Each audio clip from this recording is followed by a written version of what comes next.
Today I'm going to show you the hack squat using the bands. The reason why I like to use the bands on the hack squat is because the medialis has an important role in the knee. A lot of people tend to do squats and to not go too deep. I've showed you another video to go right down the bottom, but an interesting thing is that the medialis not only helps in the bottom position, but is very important at the very top position to lock out and support the knee. As you see here, my medialis is the largest muscle proximity to the patellis, the patellar tendon. So it's the one that has the first line of pull, the first influence in this bottom position. So there it goes, extending the knee, and also it's very important to lock out the knee, you can see here as well. So when I'm doing the hack squat now, I'm going to go very low, very deep. At the same time, at the top, instead of being not locked out, I'm going to lock out completely, and that means I'm going to engage the medialis really hard. So in order to engage the medialis harder, I have to have a slight external rotation of the knee. So starting with my feet pointed slightly out, that will mean that I can engage medialis the most. So I'm just going to show a couple of reps here.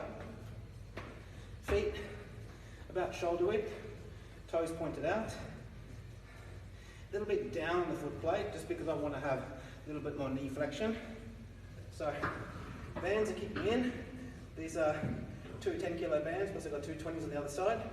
So I'm going to go down the bottom. In the bottom position here, there's really only 40 kilos in the machine. The bands are not kicking in. So it's almost kind of light here. Now I'm going to come up, and at the top here, squeeze really hard.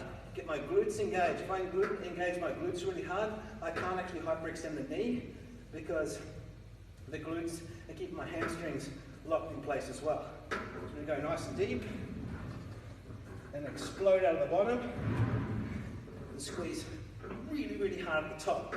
Now, I can also, at the end, maybe do some lockouts, or some extra squeeze, just to really squeeze the crap out of my medialis. Because what's interesting, when the medialis is really engaged like this, at a slight external rotation, it's also engaging gracilis, which is the longest of the adductors. So I'm getting a really wicked pump now in my medialis, even though it's not too heavy at the bottom. At the very top, it weighs more. And today I'm going to give you a bit of a video showing exactly what's the science behind doing a full extension.